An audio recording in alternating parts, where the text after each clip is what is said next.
Bismillahirrahmanirrahim. Assalamualaikum warahmatullahi wabarakatuh. Kembali lagi bersama saya Firman Nur Hasan dalam mata kuliah Testing dan Implementasi Sistem. Pada pertemuan kelima ini, kita akan membahas mengenai test case, dasar-dasar dari test case, cara mendesain suatu test case, white box testing, dan juga black box testing. Baiklah, mari kita saksikan video pembelajaran berikut ini. Oke, test case. Pengertian dari test case merupakan sebuah tes yang dilakukan berdasarkan pada suatu inisialisasi atau pada saat awal dan juga pada saat masukan atau kondisi atau apapun hasil yang telah ditentukan sebelumnya. Adapun kegunaan dari test case ini adalah sebagai berikut. Ada dua kegunaan utamanya. Yang pertama adalah untuk melakukan testing kesesuaian suatu komponen terhadap spesifikasi. Lalu yang kedua, untuk melakukan testing kesesuaian suatu komponen terhadap desain. Nah, test case ini dilakukan melalui dua pendekatan ya, bisa melalui white box testing dan juga melalui black box testing. Nah, pada saat ini variasi-variasi dari metode desain test case tersebut untuk menguji suatu software atau perangkat lunak semakin berkembang. Nah, metode-metode saat ini menyediakan pengembang dengan pendekatan semantik terhadap testing.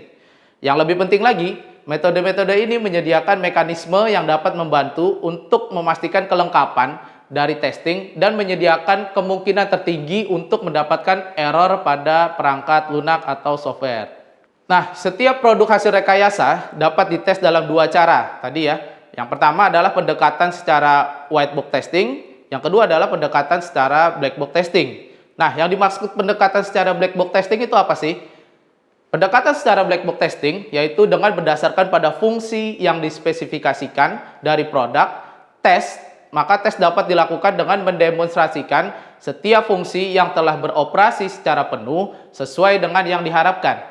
Dan sementara itu, pada saat yang bersamaan dilakukan pencarian error pada setiap fungsi.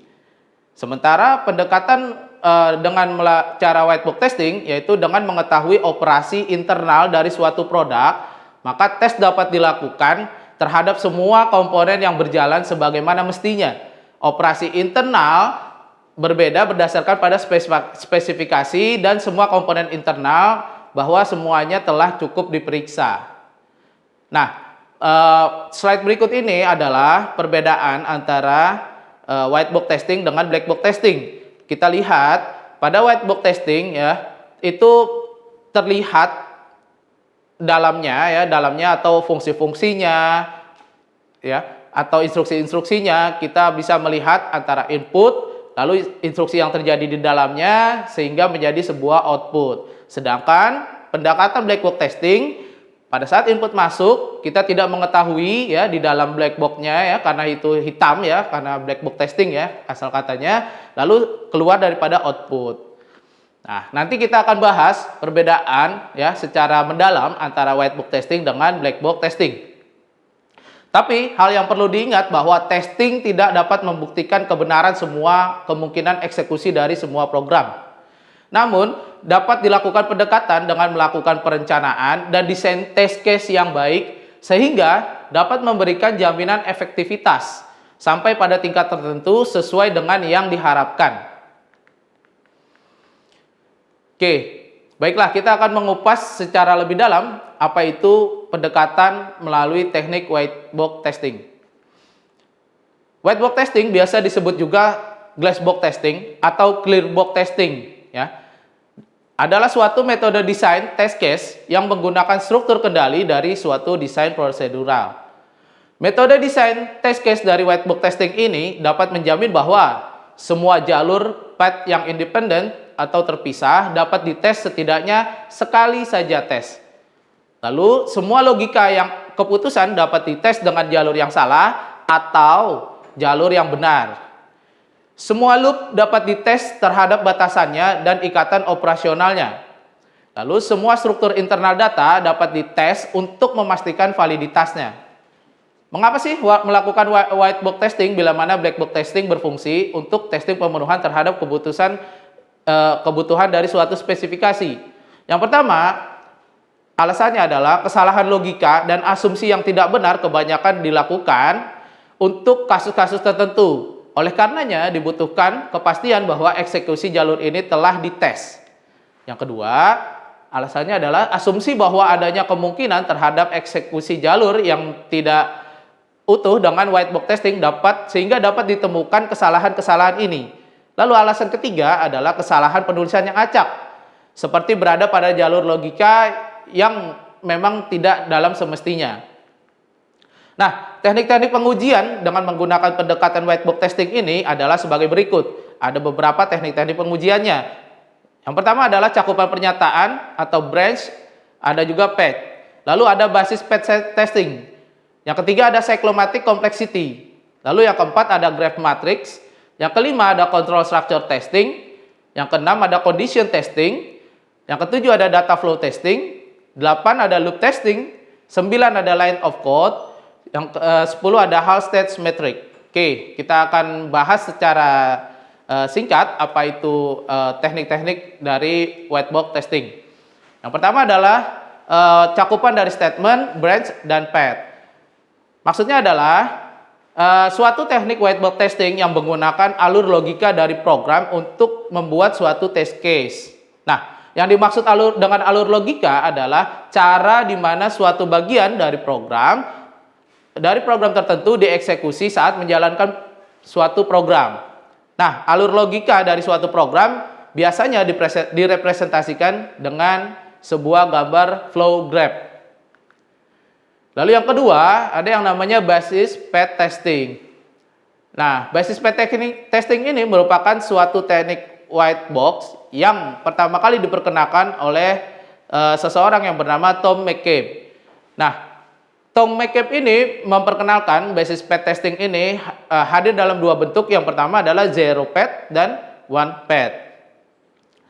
Oke, jadi seperti kita lihat pada gambar ya, ini adalah salah satu contoh dari basis path testing ya. Yang pertama itu ada logika masuk ke instruksi yang pertama, lalu instruksi yang pertama menghadapi sebuah statement nomor 2 ya. Nah, ini baru ada kemungkinan dari nomor 2 apakah langsung ke nomor 3 atau ke nomor 4. Biasanya ini ditandai oleh true atau false. Ketika true ya, mungkin ada statement lagi misalnya di kondisi ketiga apakah dia menyatakan kesesuaian atau tidak. Dan seterusnya sehingga didapatkan kemungkinan path yang bisa untuk selesai sebuah program itu ada beberapa kemungkinan path. Oke, yang ketiga adalah teknik cyclomatic complexity. Nah, cyclomatic complexity ini adalah pengukuran software yang memberikan pengukuran secara kuantitatif dari kompleksitas sebuah logika program. Nah, pada konteks metode basis path testing yang tadi, nilai yang dihitung bagi cyclomatic complexity menentukan jumlah-jumlah jalur yang independen dalam kumpulan basis suatu program sehingga memberikan jumlah tes minimal yang harus dilakukan untuk memastikan bahwa semua pernyataan telah dieksekusi setidaknya satu kali, setidaknya sebanyak satu kali. Yang keempat ada yang namanya graph matrix. Graph matrix ini adalah matriks yang berbentuk segi 4 sama sisi, di mana jumlah baris dan kolom sama dengan jumlah node, dan identifikasi baris dan kolom sama dengan identifikasi dari sebuah node. Serta isi data adalah keberadaan penghubung antara node ya. Jadi pada gambar ya, grafnya, flow graph-nya itu direpresentasikan kembali kepada sebuah matriks yang berbentuk segi 4 sama sisi. Oke, yang kelima adalah teknik control structure testing. Control structure testing ini meliputi teknik-teknik sebagai berikut. Yang pertama adalah testing kondisi atau condition testing. Lalu ada testing alur data atau data flow testing, lalu ada testing loop atau loop testing. Nah, condition testing ini adalah suatu metode desain test case yang memeriksa kondisi logika yang terdapat pada modul program. Nah, metode tes kondisi berfokus pada testing tiap kondisi dalam program. Nah, tujuan tes kondisi di samping untuk mendeteksi error atau kesalahan dari sebuah program, juga untuk mendeteksi kesalahan lainnya dari program yang lain. Lalu ada yang namanya data flow testing. Data flow testing ini merupakan sebuah metode yang memilih jalur program berdasarkan pada lokasi dari definisi dan penggunaan variabel-variabel pada suatu program. Terus juga ada namanya loop testing. Loop testing ini merupakan suatu teknik white box testing yang berfokus pada validitas konstruksi loop secara eksklusif. Ada 4 tipe dari loop testing ini. Yang pertama adalah simple loops, ya. Jadi testingnya dilakukan secara sederhana, mungkin ketemu sebuah statement lalu selesai. Yang kedua adalah nested loop atau loop bercabang.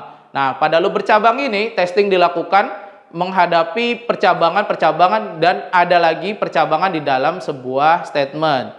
Yang ketiga ada concatenate loop atau loops yang saling berhubungan.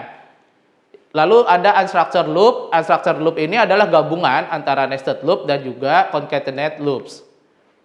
Lalu ada juga teknik lines of code, yaitu merupakan teknik pengukuran sederhana dengan cara menghitung jumlah baris kode dalam program dan menggunakan perhitungan ini untuk mengukur tingkat kompleksitas.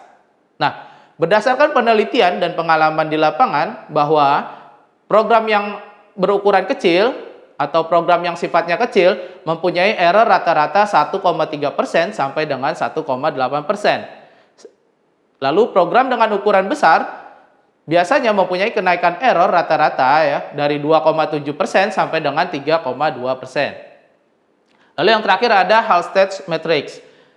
Halstead Matrix ini merupakan pengukuran yang berdasarkan pada penggunaan operator seperti keyword di bahasa pemrograman atau juga operan-operan ya, entah itu nama variabel atau objek-objek database.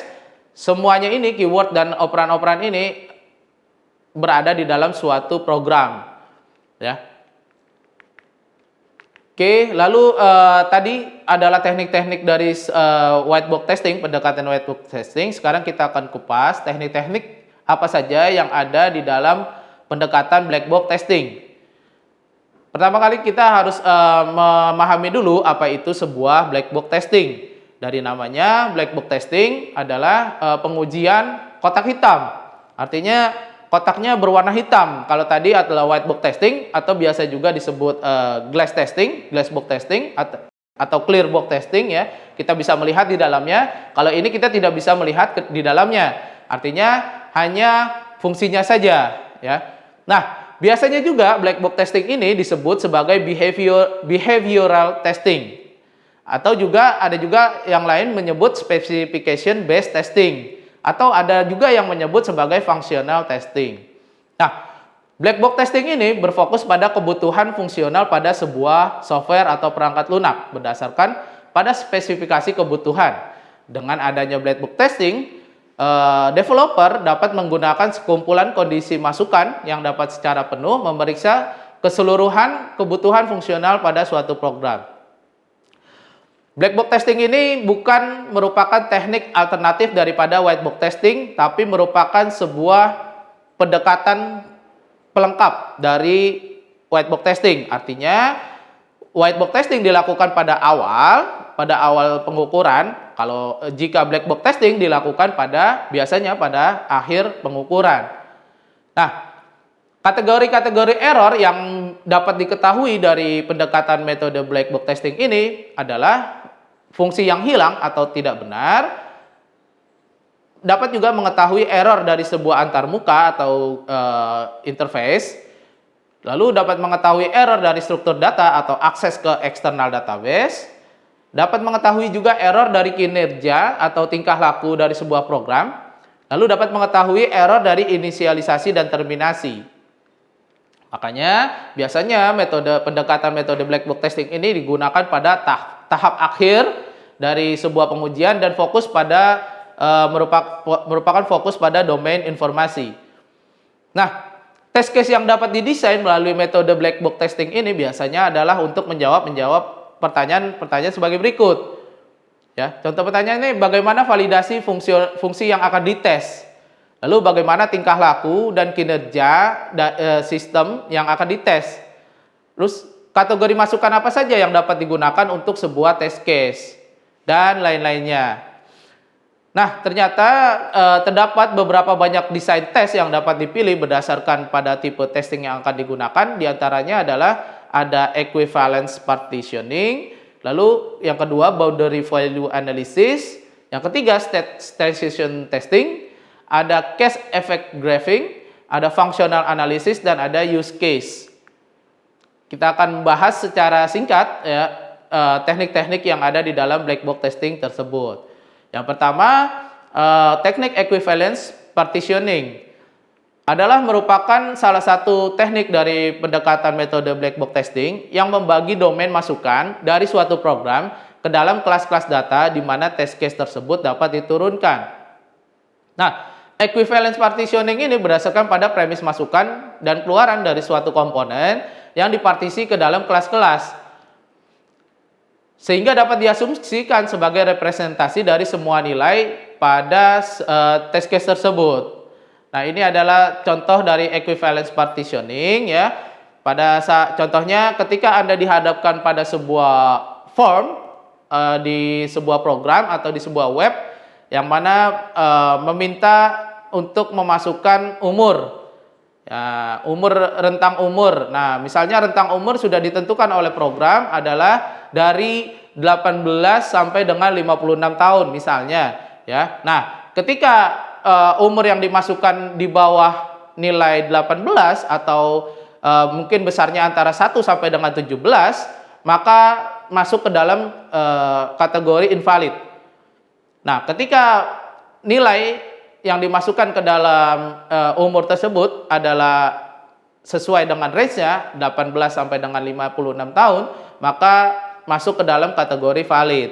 Nah, tes yang ketiganya adalah ketika umur yang dimasukkan melebihi daripada 56 tahun, maka muncul lagi keadaan invalid. Atau bisa juga untuk nomor telepon atau dan lain-lainnya ya. Oke, yang kedua tekniknya adalah boundary value analysis. Merupakan suatu teknik desain test case yang berguna untuk melakukan pengujian terhadap nilai sekitar dari pusat domain masukan. Nah, teknik boundary value analysis ini merupakan komplement dari teknik equivalence partitioning. Nah, test case di boundary value analysis biasanya dilakukan untuk menguji nilai-nilai di kedua sisi dari batasan.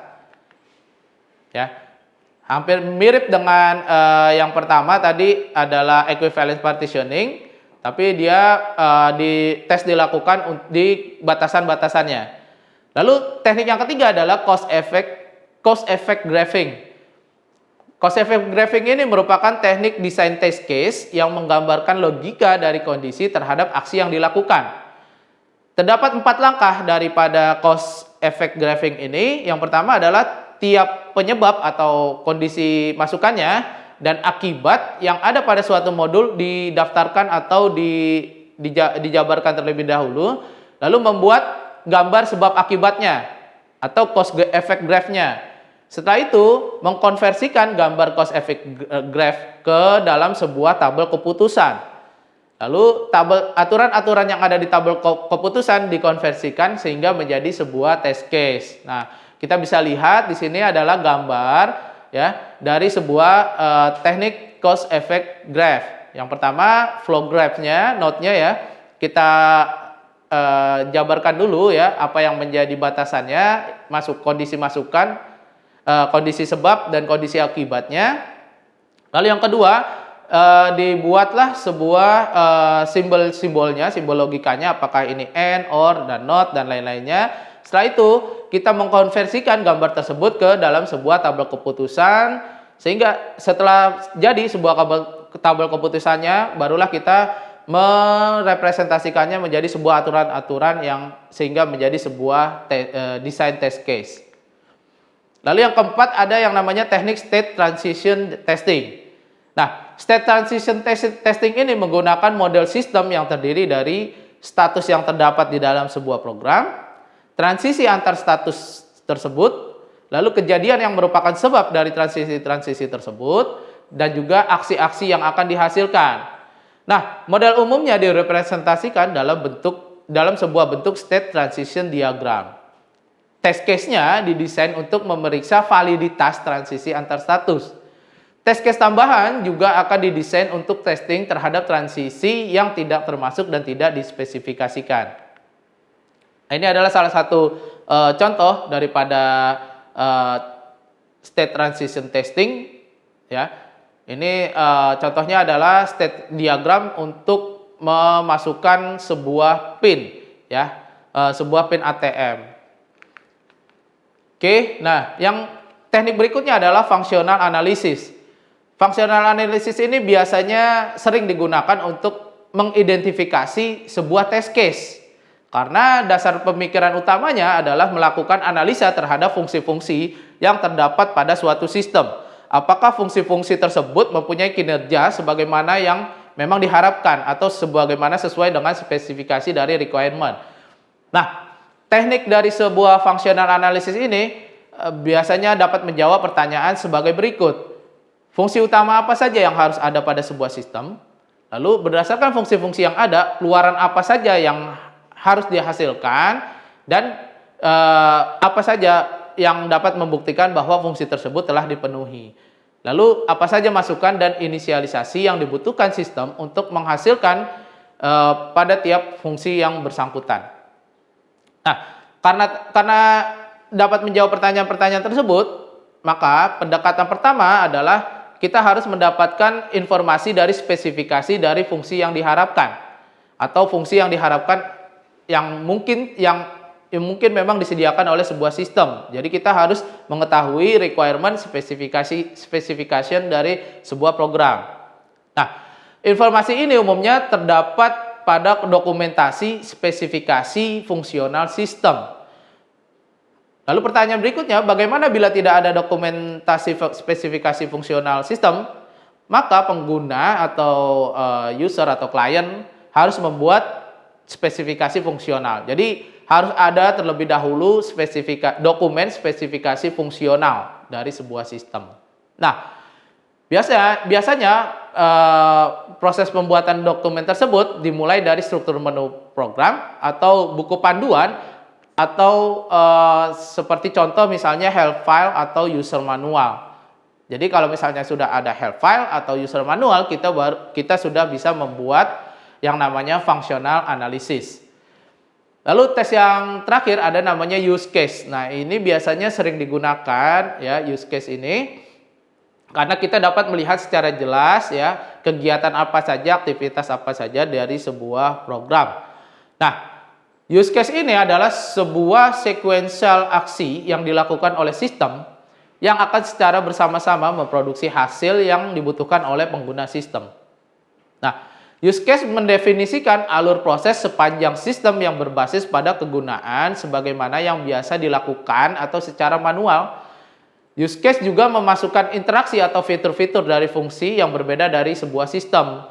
Oleh karena ini, maka tes yang dibuat dari use case akan membantu di dalam menemukan error dari integrasi sistem. Nah, biasanya setiap use case memiliki 3 kondisi. Yang pertama adalah precondition, lalu postcondition, dan juga flow of event.